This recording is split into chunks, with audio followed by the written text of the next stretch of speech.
छत्रपती शिवाजी महाराज की जय भवानी, जय जय श्रीराम। धन्यवाद। आजच्या शासन आपल्या दारी या अतिशय राज्य शासनाचा महत्वाकांक्षी आणि लोकाभिमुख अशा कार्यक्रमाला उपस्थित राज्याचे लोकप्रिय उपमुख्यमंत्री देवेंद्र फडणवीसजी, आमचे दुसरे उपमुख्यमंत्री आदरणीय अजितदादा पवारजी, उद्योग मंत्री उदय सामंतजी, महिला आणि बाल विकास मंत्री आदितीताई तटकरे, खासदार सुनील तटकरे, आमदार भरतशेठ गोगावले, आमदार महेंद्र थोरवे, आमदार अनिकेत तटकरे, आमदार निरंजन डावखरे, आमदार प्रशांत ठाकूर, आमदार प्रशांत दळवी, धैर्यशील पाटील, त्याचबरोबर आपल्या बाबासाहेब आंबेडकर विद्यापीठाचे कुलगुरू, त्याचबरोबर विभागीय आयुक्त, जिल्हाधिकारी, सर्व अधिकारी आणि लोकप्रतिनिधी। व्यासपीठ एकदम भरगच्च आहे, त्यामुळे सगळ्यांची नावं मी घेत नाही। आणि एवढ्या मोठ्या संख्येने आज या शासन आपल्या दारी आपण माता भगिनी बांधव सगळेजण एवढ्या वेळापासून या ठिकाणी उपस्थित आहात, त्याबद्दल मी सगळ्यांना मनापासून धन्यवाद देतो, आपले आभार मानतो। खरं म्हणजे भरतशेठ तटकरे साहेब सगळेच मंडळी आहेत, महेंद्र आहे, एकदम रेकॉर्ड ब्रेक असा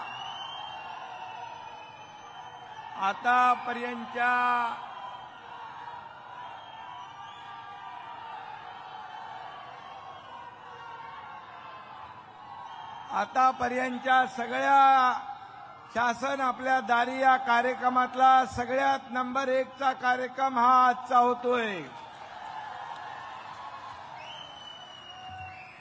यामध्ये फक्त लाभार्थी नाही तर कॅन्सर तपासणीसाठी केंद्र आहे, 100 उद्योग या ठिकाणी आहेत, त्यांचं प्रोडक्शन आहे, शिबिर आहे, एक्झिबिशन सेंटर आहे, अतिशय भव्य दिव्य असा हा शासन आपल्या दारी या कार्यक्रमाचं आयोजन केलेलं आहे। मी म्हणून सर्व लोकप्रतिनिधी आणि प्रशासनाला मनापासून धन्यवाद देतो आणि तुम्हाला खास करून यासाठी धन्यवाद की तुम्ही या कार्यक्रमाची शोभा दुप्पट तिप्पट 10 पट वाढवली आणि त्यामुळे तुमचं मनापासून अभिनंदन। खरं म्हणजे महाराष्ट्राच्या आराध्य दैवत छत्रपती शिवाजी महाराजांच्या पदस्पर्शाने पावन झालेली ही भूमी, बाबासाहेब आंबेडकरांच्या पदस्पर्शाने पावन झालेली ही भूमी आणि खऱ्या अर्थाने रायगड म्हणजे छत्रपती शिवाजी महाराजांच्या कारभाराची राजधानी म्हणून आपण ओळखतो।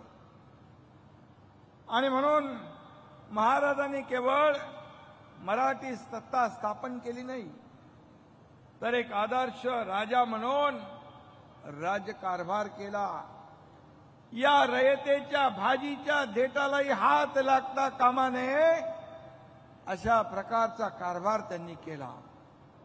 रयतेचा राजा म्हणून अवघ्या विश्वामध्ये त्यांची ओळख निर्माण झाली आणि अशा या भूमीमध्ये पावन भूमीत हा शासन आपल्या दारी हा कार्यक्रम आयोजित होतोय। आणि म्हणून छत्रपतींचं स्मरण करून त्यांचा आदर्श डोळ्यासमोर ठेवून आपलं सरकार सर्वसामान्यांच्या मनातलं सरकार आज राज्याचा कारभार पुढे नेत आहे। आणि म्हणून आज आपण इथं पाहिलं तर हरिहरेश्वर म्हणजे दक्षिण काशी, सी.डी. देशमुख, परमपूज्य पांडुरंग शास्त्री आठवले, त्याचबरोबर आचार्य विनोबा भावे, या सगळ्यांचा जन्म इथं झाला. भारतरत्न डॉक्टर बाबासाहेब आंबेडकर यांच्या सारख्या थोर घटनाकारांचे पाय या भूमीला पवित्र करून गेले. आणि म्हणून या ठिकाणी त्याचबरोबर नानासाहेब धर्माधिकारी यांचं देखील पवित्र काम या भूमीमध्ये झालंय. त्यांचं कार्य सर्वांना घेऊन सर्वसामान्य माणसाला पुढे नेण्याचं काम अप्पासाहेब करतात. खरं म्हणजे अशी सर्वांची एक भूमी आहे, संतांची, थोर व्यक्तिमत्वांची भूमी आहे. आणि अशा या भूमीमध्ये आज आपण हा कार्यक्रम आयोजित केलेला आहे. खरं म्हणजे कोकण म्हणजे समुद्र किनारे, किल्ले, जंगल, मंदिरं ही सगळी कोकणाची ओळख आहे. आणि म्हणूनच देशामध्ये नाही तर जगामध्ये आपल्या देशाचं नाव मोठं करणाऱ्या महनीय व्यक्ती या भूमीत जन्मल्या, याचा आपल्याला सार्थ अभिमान आहे. आणि म्हणून रायगड जिल्ह्यामध्ये आज आपण या शासन आपल्या दारीमध्ये जवळपास 26 लाख लाभार्थ्यांना लाभ देतोय. 1700 कोटींचा लाभ या ठिकाणी आपण देतोय. आज लाभार्थी येऊन आपले लाभ इथून घेऊन जात आहेत. हे दृश्य कधी आपल्याला पाहायला मिळालं नव्हतं. परंतु योजना होत्या, निर्णय होते, परंतु या योजना आणि लाभ मिळवण्यासाठी जो काय प्रयत्न करायला लागायचा, चक्रा मारायला लागायच्या, खेटे मारायला लागायचे, त्यामुळे माणूस कंटाळून ते लाभ घेण्याचा नाद सोडून देत होता. परंतु आपलं सरकार आल्यानंतर शासन आपल्या दारी हा उपक्रम आपण सुरू केला. आणि म्हणून सरकारी काम आणि 6 महिने थांब हा शब्द आम्ही काढून टाकायचं ठरवलं. आणि म्हणूनच या शासन आपल्या दारी या 20, 21, 22 कार्यक्रमामधून 2,19,00,000 लोकांना आतापर्यंत लाभ मिळालेला आहे. हा एक इतिहास आहे. हे पहिलं राज्य आहे आपलं देशातलं की थेट लाभ एका छताखाली जनतेच्या घरापर्यंत जाऊन या ठिकाणी शासनाचे लाभ देण्याचा कार्यक्रम आपलं सरकार करतंय.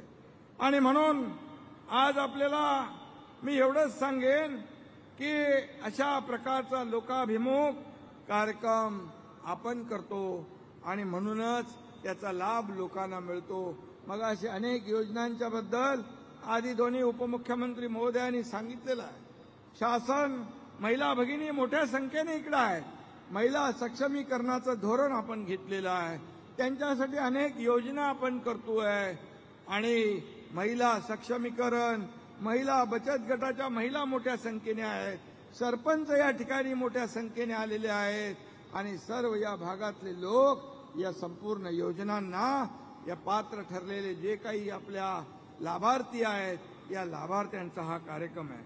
आणि म्हणून आज हा फक्त हा काही राजकीय कार्यक्रम नाही, हा आपल्या लोकांचा कार्यक्रम आहे.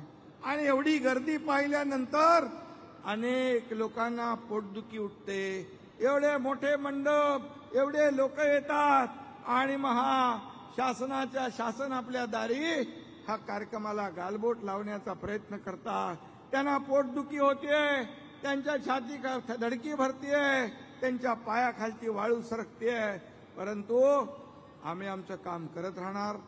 लोकांना लाभ देण्याचं पवित्र काम या शासनाच्या माध्यमातून होतंय, ते यापुढे देखील कायम राहणार. आणि म्हणून मी योजनांमध्ये जाऊ इच्छित नाही. अनेक योजना आपण केल्या. शेतकरी, कष्टकरी, कामगार, महिला भगिनी, तरुण वर्गासाठी देखील अनेक योजना आपण केल्या. आणि म्हणूनच आज राज्य सरकार आणि केंद्र सरकार मिळून ह्या राज्याला पुढे नेत आहे. केंद्राने देखील गेल्या 9 वर्षामध्ये मोदी साहेबांनी 50-60 वर्षात जे शक्य झालं नव्हतं ती कामं 9 वर्षामध्ये केली. या राज्याला एका उंचीवर नेऊन ठेवलं. या राज्याची अर्थव्यवस्था मजबूत केली. या राज्याला आंतरराष्ट्रीय स्तरावर जगभरामध्ये एक अभिमानाचं सन्मानाचं स्थान निर्माण करून दिलं. आणि म्हणूनच आज मी आपल्याला सांगतो, या ठिकाणी केंद्राने आपल्या कोकणाला लेदर क्लस्टर केंद्र म्हणून आपल्याला दिलंय. या ठिकाणी नोकऱ्या मिळतील. 20,000 कोटी मला मगाशी उद्योग मंत्र्यांनी सांगितलं की सिनार्मस हे उद्योग या ठिकाणी येतोय. 20,000 कोटीचं JSWचं एक्सपान्शन इथं होतंय. त्याचबरोबर 20,000 कोटींचं एप्रिल आशिया म्हणून नवीन उद्योग या ठिकाणी येतोय. मी गेल्या 15 दिवसापूर्वी इकडे कोका कोलाचं एक नवीन उपक्रम त्यांनी सुरू केला, त्यासाठी देखील आलो होतो. या कोकणामध्ये रोजगार उपलब्ध झाला पाहिजे, उद्योग आले पाहिजे, या कोकणाची भरभराट झाली पाहिजे, यासाठी आपण प्रयत्न करतोय. आणि म्हणून या कोकणातला तरुण नोकरीसाठी आपल्या गावातून बाहेर जाता कामा नये, त्याला तिथेच रोजगार मिळाला पाहिजे आणि बाहेर गेलेला कोकणी माणूस पुन्हा इकडे आला पाहिजे, अशा प्रकारचं धोरण सरकारचं आहे. आणि तशा प्रकारचा प्रयत्न मग स्किल डेव्हलपमेंट असेल, स्टार्टअप असेल, मुख्यमंत्री स्वयंरोजगार रोजगार योजना असेल, असे अनेक योजना, आपले अण्णासाहेब पाटील आर्थिक विकास महामंडळ असेल, अशा अनेक योजनांच्या माध्यमातून तरुणाच्या हाताला काम देण्याचा प्रयत्न आपण करतोय.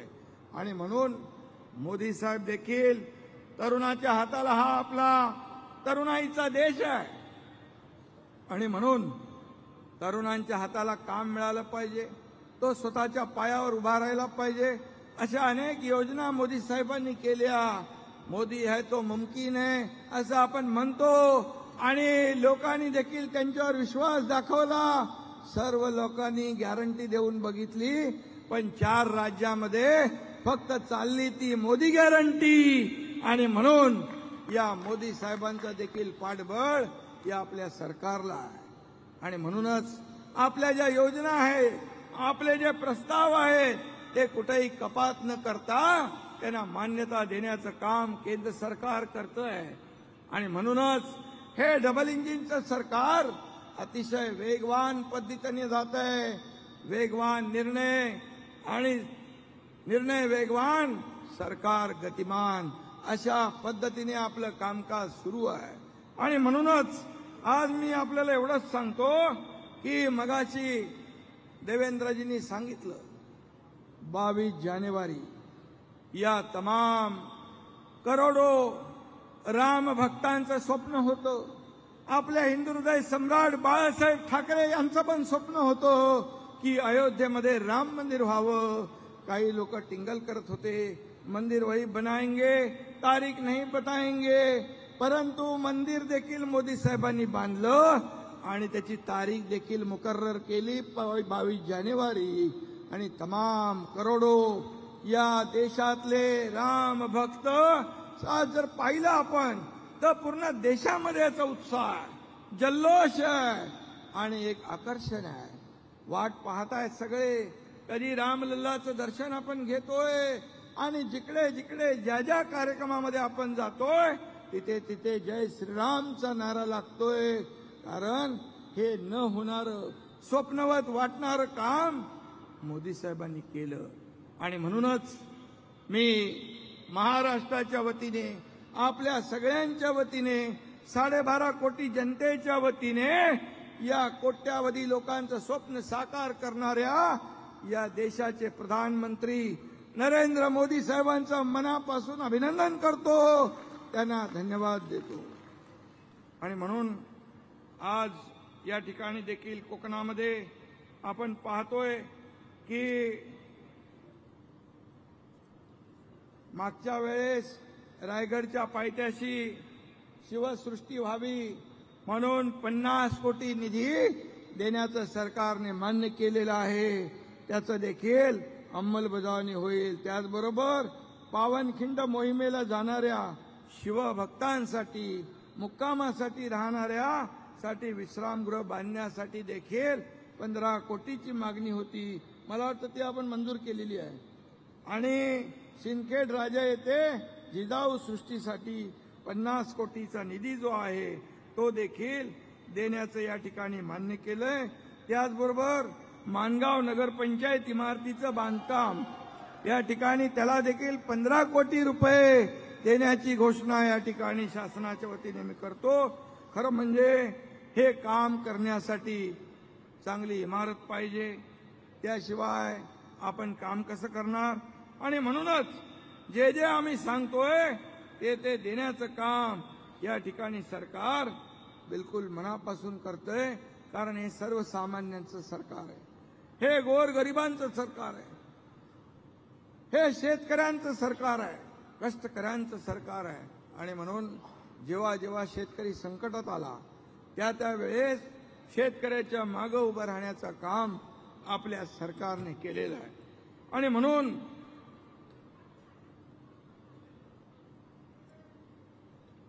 आज शासन आपल्या दारी या कार्यक्रमाबरोबरच मला येताना काही लोक दिसले की मुंबई गोवा मार्ग लवकर करा, कोर्टाने 24 डिसेंबरपर्यंत त्याला मुदत दिलेली आहे। पण आपल्याला सांगू इच्छितो की 2024 डिसेंबरच्या अगोदरच हे संपूर्ण काम पूर्ण होईल आणि या कोकणवासियांना गेले अनेक वर्ष जो त्रास होता तो दूर होईल। त्याचबरोबर आपण जसं मुंबई पुणे ऍक्सेस कंट्रोल द्रुतगती मार्ग केला, नागपूर मुंबई समृद्धी महामार्ग केला, त्याच धर्तीवर मुंबई सिंधुदुर्ग गोवा हा देखील द्रुतगती मार्ग आपलं सरकार करणार आहे। आणि त्यामुळे देखील या ठिकाणी पर्यटनाला चालना मिळेल, लोकांना रोजगार येतील, उद्योग येतील, काम मिळेल। आणि त्याचबरोबर MMRDAच्या धर्तीवर देखील कोकण क्षेत्र विकास प्राधिकरणाला आपण मान्यता दिली आहे आणि या बजेटमध्ये 500 कोटीची तरतूद त्याच्यासाठी आपण केलेली आहे। आणि म्हणून त्यामध्ये उद्योग विभाग असेल, MMRDA असेल, MSRDC असेल, MIDC असेल, या सगळ्यांचं सहकार्य घेऊन या कोकणामध्ये जे जे काही आवश्यक आहेत, जे छोटे मोठे प्रकल्प आहेत, पाण्याचे असतील, सिंचनाचे असतील, वाहून जाणारं 65 TMC पाणी तिकडेच आहे ना आपल्या वरती खेड, रामदासबाई नेहमी सांगायचे। आणि हे सगळं जे आहे हे करण्यासाठी एक सक्षम प्राधिकरणाची आवश्यकता होती, ते देखील आपण या ठिकाणी शासनाच्या माध्यमातून केलेलं आहे।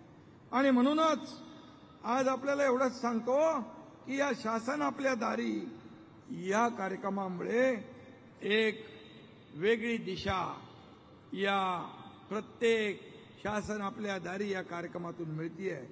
एक सिस्टम ट्रान्सफॉर्मेशन होतीये, पारदर्शकता येतीये, ऑनलाईन सेवा पनवेल महापालिकेने इथं सुरू केल्या, घरामध्ये बसून लोकांना सेवा देण्याचं काम या ठिकाणी आपण सरकार करतंय।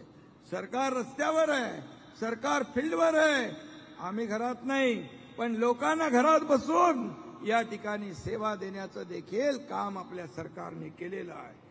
आणि म्हणून ईज ऑफ डुईंग बिझनेस असेल, त्याचबरोबर या कार्यक्रमामध्ये अगदी जिल्हाधिकारी, CO, BDO, तहसीलदार, तलाठी, SP सगळे लोक लाभार्थी यादी त्यांची बनवण्यासाठी गावागावामध्ये आपले लोक जाताना आपण पाहतोय। हा मोठा बदल आहे आणि म्हणूनच हेच यश या शासन आपल्या दारीचं आहे। आणि म्हणून मी तुम्हाला सगळ्यांना मनापासून धन्यवाद देतो। आपण सगळेजण या ठिकाणी उपस्थित झालात याबद्दल मी सरकारच्या वतीने आपल्याला शुभेच्छा देतो। धन्यवाद। जय हिंद, जय महाराष्ट्र। लोकशाही मराठी ऐका, पहा, जागरूक रहा।